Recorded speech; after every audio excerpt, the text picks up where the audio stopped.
幾千個漢人唱住國歌，下晝由四方八面湧到維吾爾人聚居嘅地區。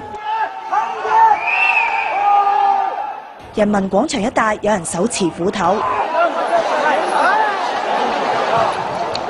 銅刀，仲有木棍同鐵棍，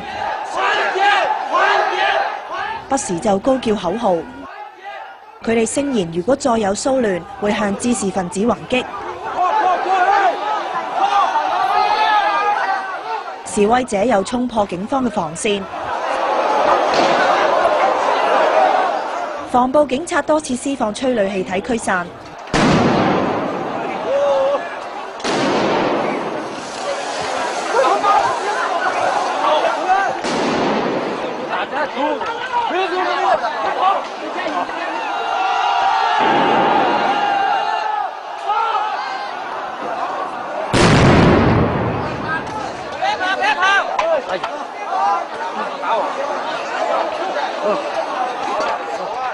佢哋話：死去嘅漢族同胞唔能夠白白犧牲。我們第一抗議，我們要討伐公道，爭取自己的利益吧，保護自己的家園吧。我們不能一個勁兒被他們在那欺負吧，每天都是這樣。武警施放催淚彈之後呢，並未能夠控制群眾嘅情緒㗎，反而越嚟越多漢人嚟到呢度，佢哋都攞住武器，並且喺度吶喊同埋唱國歌㗎。另外有一批漢人就遊行到人民醫院附近。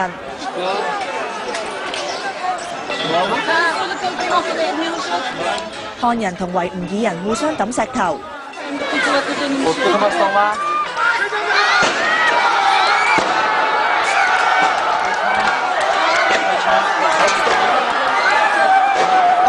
武警又向天開槍，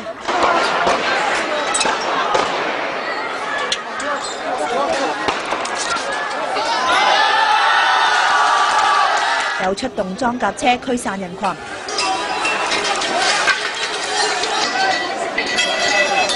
而烏魯木齊市委書記律治就爬上咗汽車，帶領群眾嗌口號。當局宣布，夜晚9點到星期3朝頭早8點，全市宵禁。政府機關提早下班，對於封路，好多人都要徒步離開。但係仍然手持木棍自保。無線電視記者鄭思思喺新疆烏魯木齊報導。另外一批維吾爾族婦女上街示威，要求釋放被捕嘅家人，一度同公安對峙。吳怡婷喺烏魯木齊報導。大約200個維吾爾族人，主要係婦女，朝早11點幾喺烏魯木齊嘅七全街示威，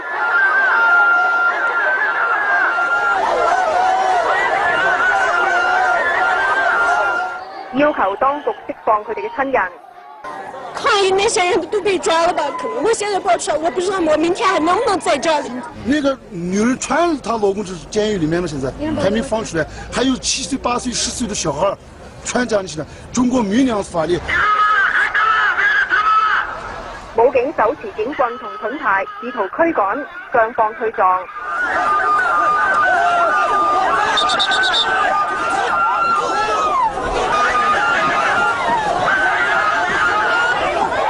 示威者趁當局安排8點鐘中外記者喺市內採訪時示威。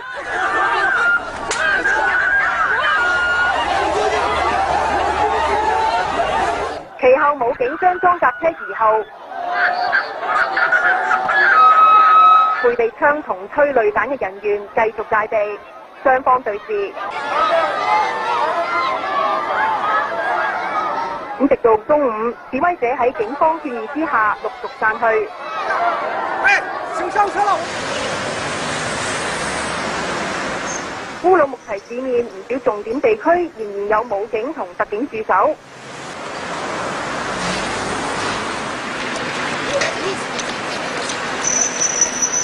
有維吾爾族人話：諗起當晚騷亂，仍然好驚。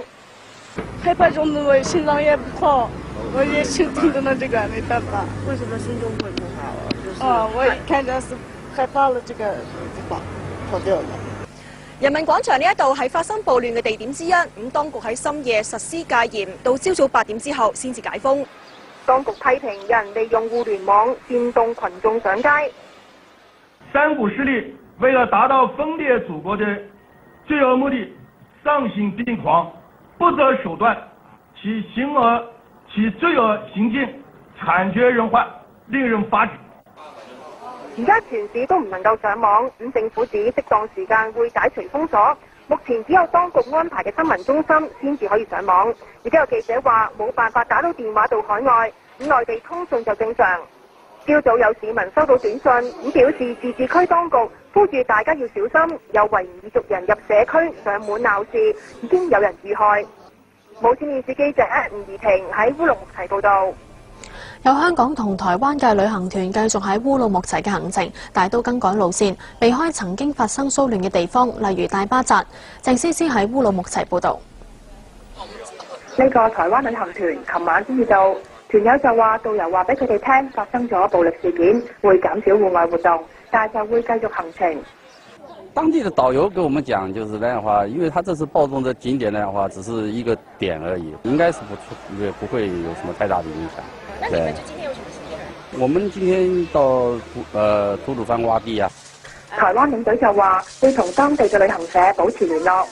因為我們要跟當地的旅行社充分了解他的資訊，看看他那個狀況是怎麼樣，然後我們盡量走比較安全的路線。當然，我們遊客之間在各方面的情況下，我們旅行社會盡量掌控在他們在安全的範圍裡面。除咗台灣旅行團，仲見到香港旅行團，佢哋如常咁出去玩。有本港遊客就話唔擔心安全，亦都冇影響心情。冇擔心過。點解咧？呢度即係嗰啲公安啊、武警都包圍晒周圍㗎啦，已經係即係嗰個保安好好咯。擔心冇擔心嘅，失望就始終冇嗰啲景點都係失望少少啦，咁就都冇所謂啦，因為都控制唔到，大家都。有香港旅行團就更改行程，取消去一啲曾經發生過騷亂嘅旅遊景點，例如大巴扎，又會避免去一啲好多維族人聚居嘅地方。無線電視記者鄭思思喺新疆烏魯木齊報導。前日嘅騷亂造成156人死亡，過千人受傷，公安拘捕1400幾人。新華社有報導，有人企圖喺新疆其他地區發動更多騷亂。新華社報道，新疆第二大城市喀什，尋日有超過200人喺一間清真寺外面聚集，最後被警方驅散。喀什大部分商鋪都閂門，公安喺喀什機場通往市中心嘅道路設置路障。新華社有報道，新疆警方有證據顯示，有人企圖喺新疆喀什、阿克蘇同埋伊犁哈薩克自治州策劃更多嘅騷亂。新疆電視台播放監控鏡頭拍攝到星期日嘅騷亂情況，而事件中死亡人數上升，除咗部分傷者喺醫院搶救無效死亡之外，警方亦都陸續喺街道揾到多具遺體。有傷者憶述當時嘅情況：我這一跑吧，前後左右都圍過來，就把我圍到中間，我就把腦袋上打啊！有目擊者話，滋事分子原本只係打漢族嘅年輕人，但係之後任何人都成為攻擊嘅目標。無線電視記者雲敏賢報導。世界維吾爾代表大會主席葉比亞否認策劃新疆騷亂，外交部指佢嘅謊言欺騙唔到國際社會。流亡美國嘅葉比亞話，係透過互聯網得知烏魯木齊會有人示威，所以打電話俾新疆嘅屋企人，通知佢哋唔好參與。I talked to my brother and I asked him whether he was able to see some of the websites, but he was not aware of anything possibly because of Chinese government censorship of the internet. So a call made to my brother doesn't mean I organized the whole event. 佢話上街嘅人都係受廣東韶關玩具廠嘅事件激發，只係想和平示威，並唔係暴亂分子。佢領導嘅世界維吾爾代表大會呼籲各方克制。我對當地嘅局勢呢非常擔憂，我們希望呢雙方都能克制。我們反對呢就說是中國軍方呢採用暴力的方式。外交部就話，葉比亞無時無刻都喺度從事緊分裂中國嘅活動，要求國際社會唔好支持同縱容。熱比亞的謊言是欺騙不了國際社會的，如果他能欺騙一時，也不能夠欺騙一世。另外，中國駐荷蘭使館同駐慕尼黑總領館分別喺騷亂之後遇襲，中方已經向兩國提出嚴正交涉。無線電視記者雲敏賢報導。